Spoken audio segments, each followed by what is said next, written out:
Reality ಏನಂತಂದ್ರೆ ಮನೆ ತುಂಬಾ ಜನ ಇದ್ದಾರೆ. ಅಳೋ ಟೈಮಿಗೆ ನಾನೇ ಹೋಗ್ಬೇಕು. 2 hours ಒನ್ಸ್ ನಾನು ಫೀಡ್ ಮಾಡ್ತಾನೆ ಇರ್ತೀನಿ. ಬಟ್ ಅವಳು ಮಲ್ಗೋದೇ ಇಲ್ಲ. ಅವರೆಲ್ಲ ಅವ್ರವ್ರ ಕೆಲಸದಲ್ಲ ಬ್ಯುಸಿ ಇರ್ತಾರೆ. ಈಗ ಅಷ್ಟು ಫ್ರಸ್ಟ್ರೇಟ್ ಆಗಿಬಿಟ್ಟಿದೆ. ಬಟ್ ಅವಳು 1:30 ಮಲ್ಕೊಂಡ್ರೆ ನಾನು 3 ಗಂಟೆ ಆಗುತ್ತೆ ರಾತ್ರಿ ಮಲ್ಗೋದು.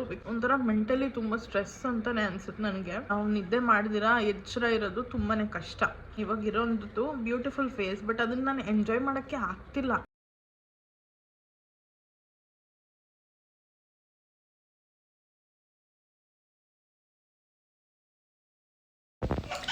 ಸೊ ಗೈಸ್, ನಮ್ಮ ಅಜ್ಜಿ ಹೊರಡ್ತಾ ಇದ್ದಾರೆ ಮನೆಗೆ.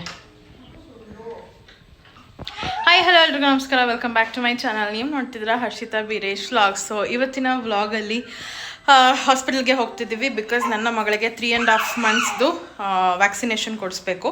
ಸೊ ಅದಕ್ಕೆ ಇವತ್ತು ಹೋಗ್ತಿದ್ದೀವಿ. ನಿನ್ನೆ ಹೋಗಬೇಕಿತ್ತು, ಬಟ್ ನಿನ್ನೆ ಸಿಕ್ಕಾಪಟ್ಟೆ ಮಳೆ ಇತ್ತು. ಅದಕ್ಕೆ ಇವತ್ತು ಮಧ್ಯಾಹ್ನ ಹೋಗೋಣ ಅಂದ್ಕೊಂಡು, ಬಟ್ ತುಂಬ ಜನ ಇದ್ರಂತೆ. ಅದಕ್ಕೆ ಈವ್ನಿಂಗ್ ಹೋಗಿ ಬಸ್ ಬಿಟ್ಟು ಬಂದಿದ್ದೀವಿ. ಈಗ 4:30 ಆಗಿದೆ. ಸುಮ್ಮನೆ ಕಿರ್ಸ್ತಾ ಇರ್ತಾಳೆ ನನ್ನ ಮಗಳು ನೋಡಿ ಹಿಂಗೆ. 4:30 ಆಗಿದೆ, ಹೊರಡ್ಬೇಕು ಇವಾಗ. ಸೊ ಅದಕ್ಕೂ ಮುಂಚೆ ಯಾರೆಲ್ಲ ನನ್ನ ಚಾನಲ್ಗೆ ಸಬ್ಸ್ಕ್ರೈಬ್ ಆಗಿಲ್ಲ, ಬೇಗ ಬೇಗ ಹೋಗಿ ಸಬ್ಸ್ಕ್ರೈಬ್ ಆಗಿ ಆ್ಯಂಡ್ ಬೆಲ್ಲೈಕನ್ನ ಕ್ಲಿಕ್ ಮಾಡಿ. ಸೊ ಅದಕ್ಕೆ ನನ್ನೆಲ್ಲ ವಿಡಿಯೋಸ್ ನಿಮಗೆ ಫಸ್ಟ್ ಬರುತ್ತೆ ಅಂತ ಹೇಳ್ತಾ let's start the video. So ಇವತ್ತು ಹೆಂಗಿರುತ್ತೆ ಏನು ಎತ್ತ ಅಂತ ತೋರಿಸ್ತೀನಿ ನೋಡಿ. ಸುಮ್ಮನೆ ಕಿರ್ಚೋದು ನೋಡಿ. ಈಗ ತಾನೇ ಕಣ್ ತುಂಬ ನೆಮ್ಮದಿಯಾಗಿ ಮಲಗೆದ್ದಿದ್ದಾಳೆ. ಫೀಡ್ ಕೂಡ ಮಾಡಿದ್ದೀನಿ. ಅದೇನು ಕಷ್ಟ ಆಗ್ತಿದ್ದು ನನಗಂತೂ. ಕೊಟ್ಟಿದ್ದೀನಿ ಮಾ. ಇಲ್ಲ, ಅವಳು ಎತ್ಕೊಂಡು ತಿರುಗಬೇಕು. ಸೊ ಫುಲ್ ಪ್ಯಾಕ್ ಮಾಡಿಬಿಟ್ಟಿದ್ದಾರೆ, ತೋರಿಸ್ತೀನಿ ರೀ.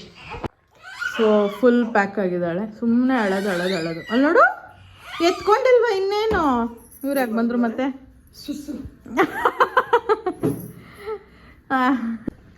ಅಲ್ಲ ಇವಳು ನೋಡಿ ಎಷ್ಟು ಹೈಪರಾಗಿ ಆಡ್ತಾಳೆ, ಎಷ್ಟು ತರಲೆ ಇದ್ದಾಳೆ ಅಂತ. ಯಪ್ಪ ದೇವ್ರೇ. ನನ್ನ ಫ್ರೆಂಡ್ ಯಾರೋ ಹೇಳಿದ್ರು ಕಣ, ನೀನು ಪ್ರೆಗ್ನೆಂಟ್ ಇದ್ದಾಗ ಡ್ಯಾನ್ಸ್ ಆಡ್ತಿದ್ದಲ್ಲ ವ್ಲಾಗ್ ಮಾಡ್ಕೊಂಡು, ಅದಕ್ಕೆ ಅವಳು ಹಂಗೆ ಡ್ಯಾನ್ಸ್ ಆಡ್ತಾಳೆ ಅಂತ ಹೇಳ್ತಾ ಇದ್ರು. ಅದಕ್ಕೆ ಅವಳು ಹೈಪರ್ ಆಕ್ಟಿವ್ ಅಂತನಾ? ಗೈಸ್, ಮೇ ಬಿ ನಿಜ ಅನ್ಸುತ್ತೆ. ಬಿಕಾಸ್ ನನ್ನ ಪ್ರೆಗ್ನೆನ್ಸಿ ಟೈಮಲ್ಲಂತೂ ಸಿಕ್ಕಾಪಟ್ಟೆ ಹೈಪರ್ ಆಕ್ಟಿವ್ ಇದ್ದೆ ನಾನಂತೂ. ಎಷ್ಟು ಅಂತಂದರೆ ನನಗೆ ಸುಮ್ಮನೆ ಕುತ್ಕೊಳ್ಳೋಕ್ಕೆ ಆಗ್ತಿರ್ಲಿಲ್ಲ, ಕುತ್ಕೊಳ್ಳೋಂಗೆ ಇರಲಿಲ್ಲ. ಅಷ್ಟು ಹೈಪರ್ ಆಕ್ಟಿವ್ ಆಗಿದ್ದೆ ನಾನು. ಏನಾನ ಒಂದು ಮಾಡೋದು ಅದು ಇದು ಆ ಥರ. ಕ್ಲೀನಿಂಗು ಮತ್ತು ನನ್ನ ಬಟ್ಟೆಗಳನ್ನೆಲ್ಲ ಜೋಡಿಸ್ಕೊಳ್ಳೋದು ಅದು ಇದು ಅಂತ ಏನಾದರೂ ಒಂದು ಮಾಡ್ತಾನೆ ಇರ್ತಿದ್ದೆ. ಸುಮ್ಮನೆ ಕುತ್ಕೊಳ್ಳೋಕ್ಕಂತೂ ಆಗ್ತಿರ್ಲಿಲ್ಲ.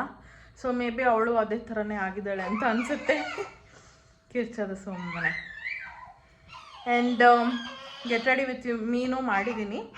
ಅದನ್ನು ಇನ್ಸ್ಟಾಗ್ರಾಮಲ್ಲಿ ಅಪ್ಲೋಡ್ ಮಾಡಿದ್ದೀನಿ, ಹೋಗಿ ನೋಡಿ. ಇಲ್ಲ ಅಂತಂದರೆ ರೀಲ್ಸಲ್ಲೂ ಕೂಡ ಅಪ್ಲೋಡ್ ಮಾಡ್ತೀನಿ, ಅಂದರೆ ಶಾರ್ಟ್ಸಲ್ಲಿ ಕೂಡ ಅಪ್ಲೋಡ್ ಮಾಡ್ತೀನಿ. ಸೊ ನೋಡಿ, ಏರೋಪ್ಲೇನ್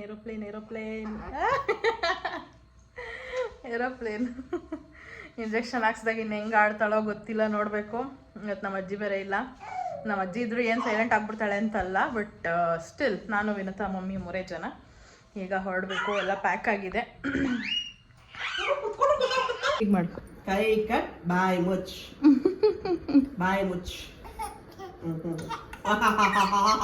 ಇಲ್ಲ ಬೇಡ ಡಿಕ್ಕು. ಸೊ ಗೈಸ್, ನಾನು ಮುಂಚಿನ ಯಾವುದೋ ಒಂದು ವಿಡಿಯೋನಲ್ಲಿ ಹೇಳಿದ್ದೆ ನನಗೆ ಸದ್ಯಕ್ಕೆ ಹೇರ್ ಲಾಸ್ ಆಗ್ತಿಲ್ಲ ಅಂತ ಅಂದ್ಬಿಟ್ಟು. ಬಟ್ ಈಗ ಹೇರ್ ಲಾಸ್ ಸ್ಟಾರ್ಟ್ ಆಗಿದೆ. ಸೊ ಸ್ವಲ್ಪ ಜಾಸ್ತಿನೇ ಹೋಗ್ತಿದೆ ಅಂತ ಅನಿಸ್ತಾ ಇದೆ ನನಗೆ. ಮೊದಲೇ ನನಗೆ ಕೂದಲು ಕಮ್ಮಿ, ಬಟ್ ಆದರೂ ಮೇಂಟೈನ್ ಮಾಡಿದ್ದೀನಿ. ಸೊ ಈ ಲಾಂಗ್ ಹೇರ್ನ ಕಟ್ ಮಾಡಿ ಶಾರ್ಟ್ ಹೇರ್ ಮಾಡಿಬಿಡೋಣ ಅಂತ ಅಂದ್ಕೊಂಡಿದ್ದೀನಿ. ಬಿಕಾಸ್ ಇವಾಗ ಹೇರ್ ಶೆಡ್ಡಿಂಗ್ ಆಗ್ತಿರುತ್ತೆ, ಅಂದರೆ ಉದ್ರಿ ಮತ್ತೆ ರೀಗ್ರೋತ್ ಆಗುತ್ತೆ. ಸೊ ಅದಕ್ಕೆ ಶಾರ್ಟಾಗಿ ಮಾಡಿಸಿದ್ರೆ ಅಟ್ಲೀಸ್ಟ್ ಮೇಂಟೈನ್ ಮಾಡೋಕ್ಕನೋ ಈಸಿ ಆಗುತ್ತೆ ಅಂತ ಅಂದ್ಕೊಂಡಿದ್ದೀನಿ. ಆ್ಯಂಡ್ ಉದ್ದ ಇದ್ದಷ್ಟು ಜಾಸ್ತಿ ಉದುರ್ತಾನೆ ಇರುತ್ತೆ. ಸೊ ನಮಗೂ ಜಾಸ್ತಿ ಉದುರ್ತಾ ಇದೆ ಅಂತ ಅನಿಸುತ್ತೆ. ಸೊ ಅದಕ್ಕೇ ಶಾರ್ಟ್ ಹೇರ್ ಮಾಡಿಬಿಡೋಣ ಅಂತ ಅಂದ್ಕೊಂಡಿದ್ದೀನಿ. ನೋಡೋಣ ಯಾವಾಗ ಆಗುತ್ತೋ ಅವಾಗ ಮಾಡಿಸ್ಬೇಕು. ಮೋಸ್ಟ್ಲಿ ನನ್ನ ಬರ್ತ್ಡೇ ಟೈಮ್ಗೆ ಮೇಕ್ ಓವರ್ ಮಾಡೋಣ ಅಂತ ಅಂದ್ಕೊಂಡಿದ್ದೀನಿ. ಸೊ ಇಷ್ಟುದ್ದ ಹೇರ್ನ ಕಟ್ ಮಾಡಿಸ್ಲಾ ಬೇಡವಾ ಅಂತ ಕಮೆಂಟಲ್ಲಿ ತಿಳಿಸಿ. ತುಂಬ ಕಷ್ಟ ಇದನ್ನು ಬೆಳೆಸೋದು. ಸೊ ನೀವು ಹೇಳಿ ನೋಡೋಣ, ಚೆನ್ನಾಗಿರುತ್ತಾ, ಅಂದರೆ ನನಗೆ ಶಾರ್ಟ್ ಹೇರ್ ಚೆನ್ನಾಗಿರುತ್ತಾ ಇಲ್ವಾ ಅಂತ. ಆ್ಯಕ್ಚುಲಿ ನಾನು ಅವಾಗಿಂದನೂ ಶಾರ್ಟ್ ಹೇರೇ ಮಾಡ್ಕೊಂಡು ಬಂದಿರೋದು. ಇವಾಗ ಪ್ರೆಗ್ನೆನ್ಸಿಯಿಂದ ಹೇರ್ನ ಬಿಟ್ಟಿರೋದು. ಸೊ ಅದಕ್ಕೆ ಇಷ್ಟು ಉದ್ದ ಬಂದುಬಿಟ್ಟಿದೆ. ಆ್ಯಂಡ್ ಕಟ್ ಮಾಡಿಸ್ಬೇಕು. ನೀವು ಹೇಳಿ ಚೆನ್ನಾಗಿ ಕಾಣುತ್ತಾ ಇಲ್ವಾ ಅಂತ. ಶಾರ್ಟ್ ಹೇರ್ ಅಂದರೆ ಒಂದಿಷ್ಟು ಬರೋಷ್ಟು, ಇಷ್ಟು ಬರುತ್ತೆ. ಸೊ ಅಷ್ಟು ಕಟ್ ಮಾಡೋಣ ಅಂತ ಅಂದ್ಕೊಂಡಿದ್ದೀನಿ, ನೋಡಬೇಕು.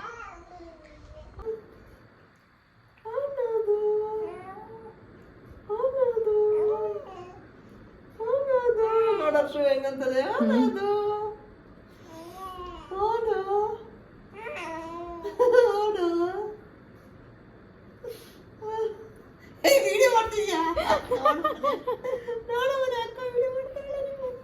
ಅಕ್ಕ ವಿಡಿಯೋ ಮಾಡ್ತಾಳೆ. ಗೈಸ್ ಇನ್ನೊಂದೇನು ಗೊತ್ತಾ, ನಮ್ಮ ಮಮ್ಮಿ ಒಂದೊಂದ್ಸತಿ ನಮ್ಮನ್ನ ನಿಮ್ಮಮ್ಮ ನಿಮ್ಮ ಚಿಕ್ಕಿ ಅಂತ ಹೇಳೋದಕ್ಕೆ ಹೋಗಿ ನಿಮ್ಮ ಅಕ್ಕ ಅಂತ ಹೇಳ್ಬಿಡ್ತಾರೆ. ಸೊ ಅವಳನ್ನ ಎತ್ಕೊಂಡಾಗೆಲ್ಲ ನನ್ಗೇನು ಅನ್ಸುತ್ತೆ ಅಂದರೆ ಇವಳು ಯಾರೋ ನನ್ನ ಚಿಕ್ಕ ತಂಗಿ ಏನೋ ಚಿಕ್ಕ ತಂಗಿ ಏನೋ ಅಂತ ಅನ್ಸುತ್ತೆ.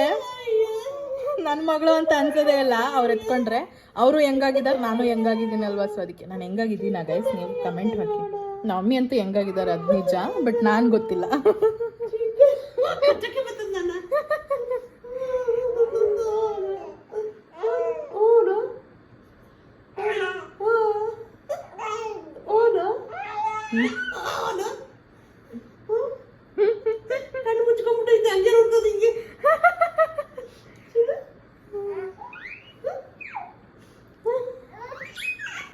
ಸೊ ಗೈಸ್ ಎಷ್ಟೊತ್ತಿಂದ ಆಟೋ ಬುಕ್ ಮಾಡಿ ಇವಾಗ ಬುಕ್ ಆಗಿದೆ ಆಟೋ. ಎಂದು ಹೋಗ್ತಾ ಇದ್ದೀವಿ. ನನ್ನ ಮಗಳು ಮುಖ ಕಾಣ್ಬಿಡ್ತಾ ಇಲ್ವಾ. ದೂರದರ್ಶನ್ಗೆ ಹೋಗ್ತಾ ಇದ್ದೀವಿ. ಮಗುಗೆ ಇಂಜೆಕ್ಷನ್ ಹಾಕ್ಸೋ ನೆಪದಲ್ಲಿ ನಾವು ಹೊಟ್ಟೆ ತುಂಬಿಸ್ಕೊತಾ ಇದ್ದೀವಿ. ಬಾ. ಸೊ ಗೈಸ್ ಏನಂದರೆ ಅವಳಿಗೆ ಇಂಜೆಕ್ಷನ್ ಹಾಕ್ಸ್ಕೊಂಡು ಬಂದಮೇಲೆ ನಾನು ಯಾವುದೇ ರೀತಿಯಾದ ವೀಡಿಯೋ ಮಾಡೋದಕ್ಕಾಗಲಿಲ್ಲ. ಯಾಕೆ ಅಂತಂದರೆ ಶಿ ವಾಸ್ ವೆರಿ ಕ್ರ್ಯಾಂಕಿ. ಅಂದರೆ ನನಗೆ ಬಂದಮೇಲೂ ಮಾಡೋದಕ್ಕೆ ಪೇಷನ್ಸ್ ಆಗಲಿ ಅಥವಾ ಟೈಮ್ ಆಗಲಿಲ್ಲ. ಸೊ ಬಂದು ಊಟ ಮಾಡಿ ಮಲ್ಕೊಂಡಿದ್ದಷ್ಟೇ. ಬಟ್ ನೈಟ್ ಮಲ್ಕೊಂಡ್ಲು. ನೈಟು ಬಿರೇಶು ಬಂದರು, ಮಲ್ಕೊಂಡ್ಲು. ಬಟ್ ತುಂಬ ಅಳ್ತಾ ಇದ್ಲು. ಪೇಯ್ನ್ಗೆ ಅಂತಲ್ಲ, ಮಧ್ಯರಾತ್ರಿನೂ ಎದ್ಬಿಟ್ಟು ಅಳ್ತಾ ಇದ್ಲು. ಬೀರೇಶ್ ಬಂದಿಲ್ಲ ಅವತ್ತು, ಅದು ನೆಕ್ಸ್ಟ್ ಡೇ ಅನ್ಸುತ್ತೆ ಬಂದಿದ್ದು. ಬಟ್ ಅವತ್ತಿನ ದಿನ ಮಧ್ಯರಾತ್ರಿ ಎದ್ಬಿಟ್ಟು ಜೋರಾಗಿ ಅಳಕ್ಕೆ ಸ್ಟಾರ್ಟ್ ಮಾಡಿದ್ಲು. ಆಮೇಲೆ ಪೇಯ್ನ್ಗೇನೋ ಅಂತ ಅಂದ್ಬಿಟ್ಟು ನಾವು ಏನು ಮಾಡಿದ್ವಿ, ಎತ್ಕೊಂಡು ಓಡಾಡ್ತಿದ್ವಿ. ಬಟ್ ಪೇಯ್ನ್ಗಲ್ಲ, ಅವಳಿಗೆ ನಿದ್ದೆ ಮಾಡೋಕ್ಕಾಗ್ತಿರ್ಲಿಲ್ಲ. ಅವಳು ಪೇಯ್ನ್ ಅಂದರೆ ಇಂಜೆಕ್ಷನ್ ಕೊಟ್ಟಿದ್ರಲ್ಲ ಆ ಒಂದು ನೋವಿಗೆ ಅವಳು ಅಳ್ತಾ ಇದ್ಲು. ಸೊ ತುಂಬ ಕಷ್ಟ ಆಯಿತು ನೋಡೋದಕ್ಕೆ. ಆ್ಯಂಡ್ ನೆಕ್ಸ್ಟ್ ಅದರ ಮಾರನೇ ದಿನಕ್ಕೆ ಬೀರೇಶ್ ಬಂದರು. She was okay fine. ಆವಾಗ ಮಲ್ಕೊಂಡ್ಳು. ಮತ್ತು ಅದು ನೆನ್ನೆ ನೈಟ್ ಅನಿಸುತ್ತೆ 1:30 ಅವಳು ಮಲಗಿದಾಗ. Oh my god, it is very tiring as a new mom. ನಿಜವಾಗ್ಲೂ ಅದರಲ್ಲೂ ನನ್ನ ಮಗಳ ಹತ್ರ ಇಟ್ ಈಸ್ ವೆರಿ ಡಿಫಿಕಲ್ಟ್. ಈಗಲೂ ನೋಡಿ, ಈಗಲೂ ಸಿಕ್ಕಾಬಿಟ್ಟು ಹೇಳ್ತಿದ್ಲು. ವಿಂತ ಪಾಪ ಮಲಗಿಸಿದ್ಲು. ಈಗ ಮತ್ತೆ ಎದ್ದಿದ್ದಾಳೆ. ನಾನು ಹೋಗಿ ಫೀಡ್ ಮಾಡಿಬಿಟ್ಟು ಬರ್ತೀನಿ. ಸೊ ಗೈಸ್ ಆಗಲೇ ವೀಡಿಯೋನ ನಾನು ಕಂಟಿನ್ಯೂ ಮಾಡೋದಕ್ಕಾಗಲಿಲ್ಲ. ಆ್ಯಂಡ್ ನಾನು ಈಗ ತಾನೇ ಒಂದು ಅಪ್ಲೋಡ್ ಮಾಡಿದೆ ವೀಡಿಯೋನ. ತುಂಬ ದಿನ ಆಗಿತ್ತು ಮಾಡಿ, ಬಟ್ ಅಪ್ಲೋಡ್ ಮಾಡೋದಕ್ಕಾಗಿರಲಿಲ್ಲ. ಸೊ ಇವಾಗ ಅಪ್ಲೋಡ್ ಮಾಡಿದೆ. ಸೊ ಅದಕ್ಕೆ ಒಬ್ಬರು ಕಮೆಂಟ್ ಹಾಕಿದ್ರು, ಮೇ ಬಿ ಮಗುಗೆ ಹೊಟ್ಟೆ ನೋಡ್ತಿರ್ಬೋದು, ಅದಕ್ಕೆ ಅಳ್ತಿದೆ ಅಂತ ಅಂದ್ಬಿಟ್ಟು. ಸೊ ಕ್ಲಾರಿಟಿ ಕೊಡ್ತಿದ್ದೀನಿ, ನನ್ನ ಮಗಳಿಗೂ ಅಳ್ತಾ ಇಲ್ಲ, ಅವಳು ಕಿರ್ಸ್ತಾ ಇದ್ದಾಳೆ. ಇನ್ ದ ಸೆನ್ಸ್, ಈಗ ಒಂದು 5 ನಿಮಿಷ ಆಟ ಆಡ್ತಾಳೆ, 10 ನಿಮಿಷ ಆಟ ಆಡ್ತಾಳೆ, ಅದಾದಮೇಲೆ ಕಿರ್ಚಕ್ಕೆ ಸ್ಟಾರ್ಟ್ ಮಾಡ್ತಾಳೆ. ಅವಳಿಗೆ ಏನು ನಿದ್ದೆ ಬಂದಿರುತ್ತೋ ಅಥವಾ ನಾವು ಎತ್ಕೊಂಡು ಓಡಾಡಬೇಕು ಅಂತ ಕಿರ್ಸ್ತಾಳ ಅಥವಾ ಏನಾದರೂ ಆಗಿದೆಯಾ ನನ್ನ ಪ್ರಕಾರ ಅವಳಿಗೆ ಏನೂ ಆಗಿಲ್ಲ ಅಂತ. ಬಿಕಾಸ್ ಈಗ ಮಕ್ಕಳು ಎತ್ಕೊಂಡಾಗ ಓಕೆ ಸೈಲೆಂಟಾಗಿರ್ತವೆ, ಅಂದರೆ ಹೆಗಲ ಮೇಲೆ ಹಾಕ್ಕೊಂಡಾಗ ಇವಳು ಕೂಡ ಸೈಲೆಂಟಾಗಿರ್ತಾಳೆ. ಬಟ್ ಹಿಂಗೆ ಮಲಗಿಸ್ಕೊಂಡು ಆಟ ಆಡಿಸಿದಾಗ ಸೈಲೆಂಟಾಗಿರೋದಿಲ್ಲ. ಆ್ಯಂಡ್ ತೊಟ್ಲಿಗೆ ಹಾಕ್ದಾಗಲೂ ಸೈಲೆಂಟಾಗಿರೋದಿಲ್ಲ, ಸುಮ್ಮನೆ ಕಿರಿಸ್ತಾ ಇರ್ತಾಳೆ. So I don't think so ಅವಳಿಗೆ ಏನಾದರೂ ಪೇಯ್ನ್ ಆಗ್ತಿದೆ ಅಂತ ಅಂದ್ಬಿಟ್ಟು. Because she is perfectly all right. ಅಂದರೆ ಹಂಗೆ ಹಂಗೆ ಇತ್ತು ಅಂತಂದರೆ ಈಗ ಒಂದು ಟೈಮಲ್ಲಿ ಅಳಬೇಕು. ಇವಾಗ ಹೊಟ್ಟೆ ನೋವ್ತಿದೆ ಅಂತಂದರೆ ಇವಾಗ 1 ದಿನ ಅಳ್ಬೋದು, 2 ದಿನ ಅಳ್ಬೋದು, ಮ್ಯಾಕ್ಸ್ ಅಂದರೆ 3 ದಿನ ಅಳ್ಬೋದು. ಬಟ್ ನನ್ನ ಮಗಳು 1.5 ಮಂತ್ ಆದಾಗಿಂದನೂ 1 ಮಂತ್ ಆದಮೇಲಿಂದನೂ ಹಿಂಗೆ ಮಾಡ್ತಾಳೆ. ಸುಮ್ಮನೆ ಅಳೋದು, ಸರಿಯಾಗಿ ನಿದ್ದೆ ಮಾಡ್ತಿಲ್ಲ. ಸರಿಯಾಗಿ ಫೀಡ್ ಕರೆಕ್ಟಾಗಿ ತೊಗೊತಿಲ್ಲ. ಸೊ ಈ ಥರ ಎಲ್ಲ ಮಾಡ್ತಿದ್ದಾಳೆ. ಇವಾಗ ಓಕೆ, ಫೀಡ್ ಬಗ್ಗೆ ಏನೂ ಕಂಪ್ಲೇಂಟ್ಸ್ ಇಲ್ಲ, ಬಟ್ ಅದೇ ನಿದ್ದೆ ಮಾಡ್ತಿಲ್ಲ ಅನ್ನೋದೊಂದೇ ಕಂಪ್ಲೇಂಟು. ಜೊತೆಗೆ ಇನ್ನೊಬ್ರು ಕೇಳಿದ್ದೀರಾ ವೆಯ್ಟ್ ಗೇನ್ ಎಷ್ಟಾಗಿದೆ ಪಾಪು, ಇಂಜೆಕ್ಷನ್ ಆಯಿತಾ ಅಂತ ಅಂದ್ಬಿಟ್ಟು. ಸೊ ವಿಡಿಯೋನಲ್ಲಿ ಹೇಳಿದ್ದೀನಿ ಆಲ್ರೆಡಿ ಇಂಜೆಕ್ಷನ್ ಆಗಿದೆ. ಸೊ ವೆಯ್ಟ್ ಗೇನ್ ಎಷ್ಟಾಗಿದೆ ಅಂತ ಕೇಳಿದ್ದೀರಾ. ಶಾಕಿಂಗ್ ನ್ಯೂಸ್ ಏನಂತಂದರೆ, ನನ್ನ ಮಗಳು ಜಸ್ಟ್ 1 ಮಂತಲ್ಲಿ 300 ಗ್ರಾಮ್ಸ್ ಅಷ್ಟೇ ವೆಯ್ಟ್ ಗೇನ್ ಆಗಿರೋ ಅಂಥದ್ದು. ಸೊ ಇಷ್ಟು ದಿನ ನೋಡೋದಕ್ಕೆ ಹೋದರೆ ಅವಳು ವೆಯ್ಟ್ ಗೇನ್ ಎಲ್ಲ ಚೆನ್ನಾಗೇ ಇತ್ತು, ಚೆನ್ನಾಗೇ ವೆಯ್ಟ್ ಗೇನ್ ಆಗ್ತಿದ್ಲು. ಬಟ್ ಲಾಸ್ಟ್ 1 ಮಂತಿಂದ ಜಸ್ಟ್ 300 ಗ್ರಾಮ್ಸ್ ಅಷ್ಟೇ ಅವಳು ವೆಯ್ಟ್ ಗೇನ್ ಆಗಿರೋವಂಥದ್ದು. ಲಾಸ್ಟ್ ಟೈಮ್ ಅವಳು 5.2 ಏನೋ ಇದ್ಲು, ಈ ಟೈಮ್ ಹೋದಾಗ 5.5 ಅಷ್ಟೇ ಆಗಿರೋದವಳು. ಸೊ ಅದರಲ್ಲಿ ಬಟ್ಟೆ ಅದು ಇದು ಎಲ್ಲ ತೆಗೆದ್ರೆ 250 ಗ್ರಾಮ್ಸ್ ಅಂತಲೇ ಅಂದ್ಕೊಳ್ಳಿ. ಸೊ ಈ ಥರ ಆಗಿದೆ. ನನಗಂತೂ ನಿಜವಾಗ್ಲೂ ಬೇಜಾರಾಗೋಯ್ತು ಅವ್ರು ಹಂಗೆ ಹೇಳಿದ ತಕ್ಷಣ. ಬಿಕಾಸ್ ಎಕ್ಸ್ಕ್ಲೂಸಿವ್ ಆಗಿ ನಾನು ಜಸ್ಟ್ ಬ್ರೆಸ್ಟ್ ಫೀಡಿಂಗೇ ಮಾಡ್ತಿರೋದು. ಹಂಗೆ ನೋಡೋಕೆ ಹೋದರೆ ನಾನು ಜಾಸ್ತಿ ಪ್ರೋಟೀನ್ಸು, ಕಾರ್ಬೋಹೈಡ್ರೇಟ್ಸ್ ಈ ಥರದ್ದೇ ಫುಡ್ಸ್ನ ನಾನು ತೊಗೊತಿರೋದು. ಎಲ್ಲನೂ ತಿಂತಿದ್ದೀನಿ, ಪಥ್ಯ ಗಿತ್ಯ ಅಂತೆಲ್ಲ ಏನೂ ಇಡ್ತಿರ್ಲಿಲ್ಲ. ಬಟ್ ಆದರೂ ಏನಕ್ಕೆ ಈ ಥರ ಆಯಿತು ಅಂತ ಅಂದ್ಬಿಟ್ಟು ನನಗೆ ಒಂದು ತಲೆಯಲ್ಲಿ ಓಡ್ತಾ ಇದೆ, ಸಿಕ್ಕಾಪಟ್ಟೆ ಓಡ್ತಾ ಇದೆ. ಆ್ಯಂಡ್ ಹಾಲು ಕೂಡ ಸಾಕಾಗ್ತಿದೆ ಅವಳಿಗೆ. ಹೆಂಗೆ ಗೊತ್ತಾಗುತ್ತೆ ಅಂತಂದರೆ, ಕರೆಕ್ಟಾಗಿ ಅವಳು ವಾಶ್ರೂಮ್ ಮತ್ತು ಬಾತ್ರೂಮ್ ಎಲ್ಲ ಕರೆಕ್ಟಾಗಿ ಮಾಡ್ತಾಳೆ, 1, 2 ಎಲ್ಲ ಕರೆಕ್ಟಾಗಿದೆ ಅವಳದು. ಸೊ ಅದರಲ್ಲಿ ಗೊತ್ತಾಗ್ಬಿಡುತ್ತೆ ಹಾಲು ಸಾಲ್ತಿದೆಯೋ ಇಲ್ವೋ ಅಂತ ಅಂದ್ಬಿಟ್ಟು. ಆ್ಯಂಡ್ ಇನ್ನೊಂದೇನಂತಂದರೆ, ನಾನು ಯಾವುದೇ ರೀತಿಯಾದ ಫೋರ್ಸ್ ಫೀಡಿಂಗ್ ಮಾಡ್ತಿಲ್ಲ, ಆಯಿತಾ. ಸೊ ಅವಳಿಗೆ ಬೇಕಾದಾಗ ಮಾತ್ರ ಹಾಲನ್ನ ಫೀಡ್ ಮಾಡ್ತಿದ್ದೀನಿ. ಫೋರ್ಸ್ಫುಲಿ ಅವಳಿಗೆ ಫೀಡ್ ಮಾಡ್ತಿಲ್ಲ. ಆ್ಯಂಡ್ ಫೀಡ್ ಮಾಡೋಕ್ಕೆ ಆಗೋದೂ ಇಲ್ಲ. ಅವಳು ಇನ್ಫ್ಯಾಕ್ಟ್ ಫೋರ್ಸ್ಫುಲಿ ಫೀಡ್ ಮಾಡೋದಕ್ಕೆ ತೊಗೊಳ್ಳೋದೂ ಇಲ್ಲ. ಸೊ ಈ ಥರ ಆಗಿದೆ. ಯಾಕೆ ಜಸ್ಟ್ 300 ಗ್ರಾಮ್ಸ್ ಮಾತ್ರ ಹೆಚ್ಚಿಗೆ ಆಗಿದೆ ಅಂತ ಗೊತ್ತಾಗ್ತಿಲ್ಲ ನನಗೆ. ಆ್ಯಂಡ್ ಇನ್ನೊಂದೇನೆಂದರೆ, ಮಕ್ಕಳು ಚೆನ್ನಾಗಿ ನಿದ್ದೆ ಮಾಡಬೇಕು. ಚೆನ್ನಾಗಿ ನಿದ್ದೆ ಮಾಡಿದಾಗ ಅಷ್ಟೇ ವೆಯ್ಟ್ ಗೇನ್ ಆಗುವಂಥದ್ದು. ಬಟ್ ನನ್ನ ಮಗಳು ಮೇಯ್ನಾಗಿ ಅದೇ ಮಾಡ್ತಿಲ್ವಲ್ಲ. ಸೊ ನನಗೆ ಅದೇ ಅರ್ಧ ಟೆನ್ಷನ್ ಆಗಿರೋದು. ಜೊತೆಗೆ ತುಂಬ ಕಿರ್ಸ್ತಾಳೆ. ಸೊ ಅದರಿಂದನೂ ಅವಳಿಗೆ ಎನರ್ಜಿ ವೇಸ್ಟ್ ಆಗುತ್ತೆ, ತುಂಬ ಕೈಕಾಲು ಆಡಿಸ್ತಾಳೆ. ಸೊ ಅದರಿಂದ ಮೇ ಬಿ ಇದೆಲ್ಲ ಫ್ಯಾಕ್ಟರ್ಸಿಂದ ಅವಳು ವೆಯ್ಟ್ ಗೇನ್ ಕಮ್ಮಿ ಆಗಿರಬಹುದು. ಬಟ್ ಡಾಕ್ಟ್ರ್ ಹೇಳಿದ್ದಾರೆ ಮತ್ತೆ ಒಂದು 3 ವೀಕ್ಸ್ ಬಿಟ್ಕೊಂಡು ಬನ್ನಿ, ಜಸ್ಟ್ ವೆಯ್ಟ್ ಚೆಕ್ ಮಾಡೋದಕ್ಕೆ ಅಂತಲೇ ಹೇಳಿದ್ದಾರೆ. ಸೊ ಈಗ ನನಗೊಂದು ಪೌಡರ್ ಕೊಟ್ಟಿದ್ದಾರೆ, ಅದನ್ನು ಕುಡೀರಿ ಅಂತ ಅಂದ್ಬಿಟ್ಟು. ಸೊ ಆ ಪೌಡರ್ನ ನಾನು ಕೂಡ ಡೈಲಿ ತೊಗೊತಾ ಇದ್ದೀನಿ. ಜೊತೆಗೆ ಗ್ಯಾಲಕ್ಟೋಸ್ ಅಂತ ಒಂದು ಪೌಡ್ರ್ ಇತ್ತಲ್ಲ, ಅದನ್ನು ಕೂಡ ತೊಗೊತಾ ಇದ್ದೀನಿ ಬ್ರೆಸ್ಟ್ ಮಿಲ್ಕ್ ಇನ್ಕ್ರೀಸ್ ಮಾಡೋದಕ್ಕೆ. ಸೊ ಹೀಗೆ ನಡೀತಾ ಇದೆ. ನೋಡಬೇಕು ಹಿಂಗೆ ಮತ್ತು ನಾನು 3 ವೀಕ್ಸ್ ಬಿಟ್ಕೊಂಡು ಹೋದಾಗ ಏನು ಹೇಳ್ತಾರೆ ಅಂತ ನೋಡಬೇಕು. ಇನ್ ಕೇಸ್ ವೆಯ್ಟ್ ಗೇನ್ ಆಗಿಲ್ಲ ಅಂದರೆ ಬೇರೆ ಏನಾದರೂ ಬರ್ಕೊಡ್ತೀನಿ ಅಂತ ಹೇಳಿದ್ರು. I don't know what type of medicine shall give ಅಂತ ಹಂಗೆ ಹೇಳಿದ್ರು. ಈ ಸತಿನೇ ಬೇಡ, ಕೆಲವೊಂದು ಸತಿ ಈ ಥರ ಆಗುತ್ತೆ, ಒಂದು ಮಂತಲ್ಲಿ ಈ ಥರ ವೇರಿಯೇಷನ್ಸ್ ಆಗುತ್ತೆ. ಸೊ ವೆಯ್ಟ್ ಮಾಡಿ ನೋಡೋಣ, 3 ವೀಕ್ಸ್ ಆದಮೇಲೆ ಬನ್ನಿ ಅಂತ ಹೇಳಿದ್ದಾರೆ. ಸೊ ಹೋದ್ಮೇಲೆ ನಾನು ಯಾವುದೂ ನಿಮಗೆ ಅಪ್ಡೇಟ್ ಮಾಡ್ತೀನಿ. ಆ್ಯಂಡ್ ಈ ಥರ ಆಗಿದೆ. ಸೊ ಅದಕ್ಕೆ ಸ್ವಲ್ಪ ಬೇಜಾರಲ್ಲೇ ಇದ್ದೆ ನಾನು. ಬಿಕಾಸ್ ಎಲ್ಲನೂ ಚೆನ್ನಾಗಿದೆ, ಎಲ್ಲ ಫೀಡ್ ಕರೆಕ್ಟಾಗಿ ಕೊಡ್ತಿದ್ದೀನಿ, ಅಥವಾ ಅವಳು ಕರೆಕ್ಟಾಗಿ ತೊಗೊತಿದ್ದಾಳೆ. ಬಟ್ ಏನಂದರೆ ಮೇನ್ ಪಾಯಿಂಟ್, ಅವಳು ನಿದ್ದೆ ಮಾಡ್ತಾಯಿಲ್ಲ. ನಾನು ಅಂದ್ಕೊಂಡಿದ್ದೆ ಇಲ್ಲ ಈ ಸತಿ ಗೇನ್ ಆಗಿರ್ತಾಳೆ, ಸ್ವಲ್ಪ ಚೆನ್ನಾಗಿ ವೆಯ್ಟ್ ಬಂದಿರುತ್ತೆ. ಲಾಸ್ಟ್ ಟೈಮ್ನೂ ಅಷ್ಟೇ ಡಾಕ್ಟ್ರ್ ಹೇಳಿದರು ಒಳ್ಳೆ ವೆಯ್ಟ್ ಬಂದಿದೆ ಅಂತ ಅಂದ್ಬಿಟ್ಟು. ಬಟ್ ಈ ಸತಿನೂ ಹಾಗೆ ಇರುತ್ತೆ ಅಂತ ಅಂದ್ಕೊಂಡು ಖುಷಿಯಿಂದನೇ ಹೋದೆ. ಬಟ್ ಅಲ್ಲಿ ಹೋದ್ಮೇಲೆ ಫುಲ್ ಡಿಸಪಾಯಿಂಟ್ ಆಗೋಯ್ತು. ಏನೋ ಗೊತ್ತಾಗ್ತಿಲ್ಲ ನನಗೆ. ಆ್ಯಂಡ್ ತುಂಬ ಜನ ಈ ಥರ ವೀಡಿಯೋ ಮಾಡಿ, ಆ ಥರ ವೀಡಿಯೋ ಮಾಡಿ ಅಂತ ಹೇಳ್ತಿದ್ದೀರಾ. ಎಸ್, ನಾನೇ ಕೇಳಿದ್ದೆ ಯಾವ ಥರ ವೀಡಿಯೋಸ್ ಮಾಡಬೇಕು ಅಂತ ಅಂದ್ಬಿಟ್ಟು. ತುಂಬ ಸಜೆಷನ್ಸ್ ಬಂದಿದೆ. ಸೊ ಅದೆಲ್ಲ ಮಾಡ್ತೀನಿ. ಬಟ್ ಒನ್ಸ್ ನನಗೆ ನನ್ನ ಮಗಳದು ಪ್ರಾಬ್ಲಮ್ ಎಲ್ಲ ಸಾಲ್ವ್ ಆಗಿಬಿಟ್ರೆ ನನ್ನ ಪೀಸ್ ಆಫ್ ಮೈಂಡ್ ಇರುತ್ತೆ. ಆವಾಗ ನಾನು ಏನು ಬೇಕಾದರೂ ಮಾಡ್ಬೋದು ಅಂತ ನನಗನ್ಸುತ್ತೆ. ಸೊ ದಯವಿಟ್ಟು ಅಲ್ಲಿವರೆಗೂ ವೆಯ್ಟ್ ಮಾಡಿ. ಬಿಕಾಸ್ ನಾನು ಈ ಸ್ಟೇಟ್ ಆಫ್ ಮೈಂಡಲ್ಲಿ ನಾನು ಏನೂ ಮಾಡೋದಕ್ಕಾಗ್ತಿಲ್ಲ. ಇನ್ಫ್ಯಾಕ್ಟ್ ನಾನು ಇವತ್ತೇನು ಅಪ್ಲೋಡ್ ಮಾಡಿದ್ದೀನಲ್ಲ ಪೋಸ್ಟು, ಅದು ಅಂದರೆ ವಿಡಿಯೋ, ಅದನ್ನು ತುಂಬ ದಿನ ಹಿಂದೆನೇ ನಾನು ಅದನ್ನು ರೆಕಾರ್ಡ್ ಮಾಡಿದ್ದು. ಬಟ್ ಅಪ್ಲೋಡ್ ಮಾಡೋಕ್ಕೆ ನನಗೆ ಮೂಡ್ ಆಗಲಿ ಟೈಮ್ ಆಗಲಿ ಎರಡೂ ಸಿಗ್ತಾ ಇರಲಿಲ್ಲ. ಬಿಕಾಸ್ ಸರಿಯಾಗಿ ನಿದ್ದೆ ಇರ್ತಿರ್ಲಿಲ್ಲ, ಮಧ್ಯಾಹ್ನದ ಹೊತ್ತು ಅವಳು ಸರಿಯಾಗಿ ನಿದ್ದೆ ಮಾಡ್ತಿರ್ಲಿಲ್ಲ. ಸೊ ಅದೊಂದು ದೊಡ್ಡ ತಲೆನೋವು ಆಗಿಬಿಟ್ಟಿದೆ. ಸೊ ಗೈಸ್, ಈಗ ತಾನೇ ಒಂದು ಕಮೆಂಟ್ ಓದಿದೆ. ಭಾವನಾ ಅನ್ನೋರು ಒಂದು ಕಮೆಂಟ್ ಹಾಕಿದ್ರು. ಏನಂದರೆ, ನಿಮಗೆ ಪಾಪುನ ನೋಡ್ಕೊಳ್ಳೋಕ್ಕೆ ಮನೆ ತುಂಬ ಜನ ಇದ್ದಾರೆ.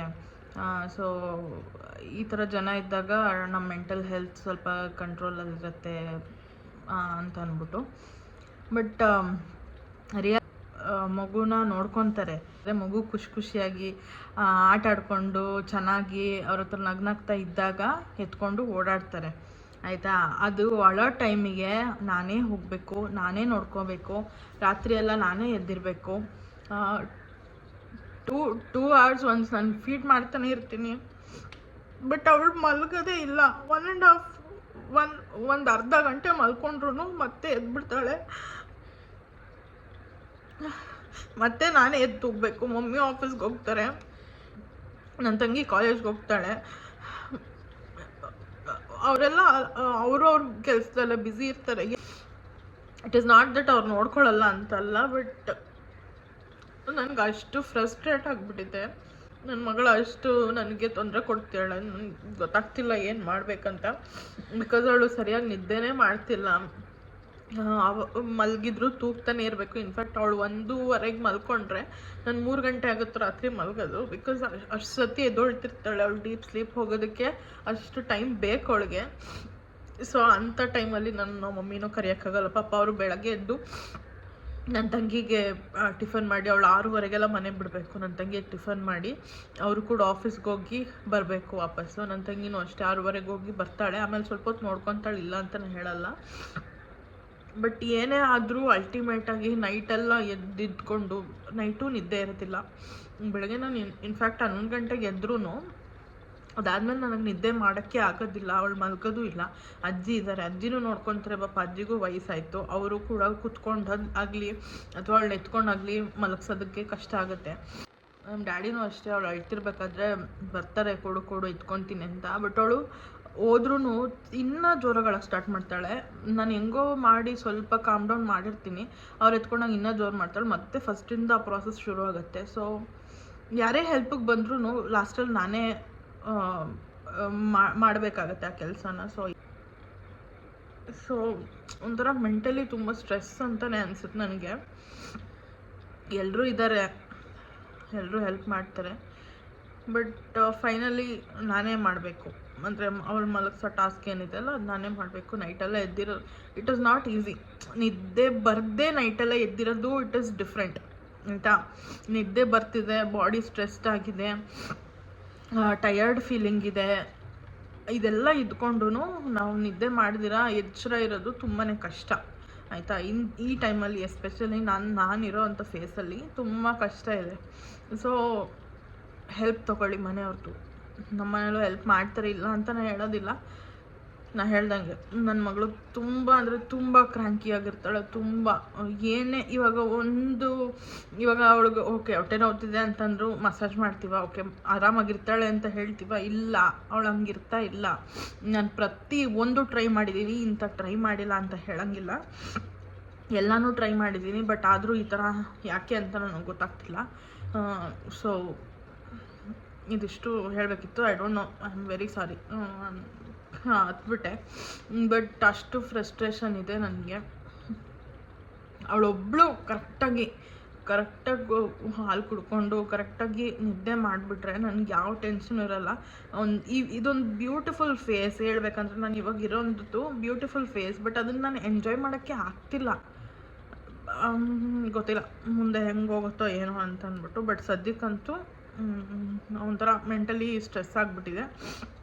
ಎತ್ಕೊಂಡು ಬೆನ್ನೆಲ್ಲ ನೋವು, ಕೂತ್ಕೊಂಡು ಫೀಡ್ ಮಾಡಬೇಕು, ಬೆನ್ನೆಲ್ಲ ನೋವು ಬರುತ್ತೆ. ಇನ್ನು ಯಾವುದೇ ಪೋಸಲ್ಲಿ ಕೂತ್ಕೊಂಡ್ರೂ ಬೆನ್ನು ನೋವು ಆಗೇ ಆಗುತ್ತೆ. ನನ್ನ ಮಗಳು ಒಂಚೂರು ಆ ಕಡೆ ಈ ಕಡೆ ಅಲ್ಲಾಡಿದ್ರು ಕುಡಿಯೋದು ನಿಲ್ಲಿಸ್ಬಿಡ್ತಾಳೆ, ಮತ್ತು ಜೋರಾಗಿ ಆಯ್ತಾಳೆ. ಸೊ ಇದೆಲ್ಲ ಒಂದು ನಡೀತಾ ಇದೆ. ಸೊ ಐ ಹೋಪ್ ನಿಮಗೂ ಅರ್ಥ ಆಗುತ್ತೆ ಅಂತ ಅಂದ್ಕೊಂಡಿದ್ದೀನಿ ಗೈಸ್. ಇದಿಷ್ಟು ಹೇಳಬೇಕಾಗಿತ್ತು. ಐ ಹೋಪ್ ನಿಮ್ಮೆಲ್ಲರಿಗೂ ಈ ವಿಡಿಯೋ ಇಷ್ಟ ಆಗಿದೆ ಅಂತ. ಇದರಲ್ಲಿ ಜಾಸ್ತಿ ತೋರ್ಸೋದಕ್ಕೆ ಹೋಗಲಿಲ್ಲ. ಆ್ಯಂಡ್ ಹಾಸ್ಪಿಟಲಲ್ಲೂ ಏನಾಯಿತು ಎತ್ತ ಅಂತ ಹೇಳೋಕ್ಕಾಗಿರಲಿಲ್ಲ ಅವತ್ತಿನ ದಿನ. ಆಲ್ಮೋಸ್ಟ್ ಒಂದು 3 ಡೇಸ್ ಆಯಿತು ನಾವು ಹಾಸ್ಪಿಟ್ಲಿಗೆ ಹೋಗಿ ಬಂದು. ಬಟ್ ಇವತ್ತು ನಾನು ಹೇಳ್ತಾ ಇದ್ದೀನಿ. ಸೊ ಈ ಥರ ಆಗಿದೆ ಕತೆ. ಸೊ ಈ ವಿಡಿಯೋನ ಇಲ್ಲಿಗೆ ಎಂಡ್ ಮಾಡ್ತೀನಿ. ಐ ಹೋಪ್ ನಿಮ್ಮೆಲ್ಲರಿಗೂ ಈ ವಿಡಿಯೋ ಇಷ್ಟ ಆಗಿದೆ ಅಂತ. ಇಷ್ಟ ಆಗಿದ್ದಲ್ಲಿ ಲೈಕ್ ಮಾಡಿ, ಶೇರ್ ಮಾಡಿ, ಕಮೆಂಟ್ ಮಾಡಿ, ಆ್ಯಂಡ್ ಸಬ್ಸ್ಕ್ರೈಬ್ ಮಾಡ್ಕೊಳ್ಳಿ. ಬೆಲ್ಲೈಕನ್ನ ಕ್ಲಿಕ್ ಮಾಡಿ, ಸೊ ದಟ್ ನನ್ನೆಲ್ಲ ವೀಡಿಯೋಸ್ ನಿಮಗೆ ಫಸ್ಟ್ ಬರುತ್ತೆ ಅಂತ ಹೇಳ್ತಾ thank you so much for watching. Bye.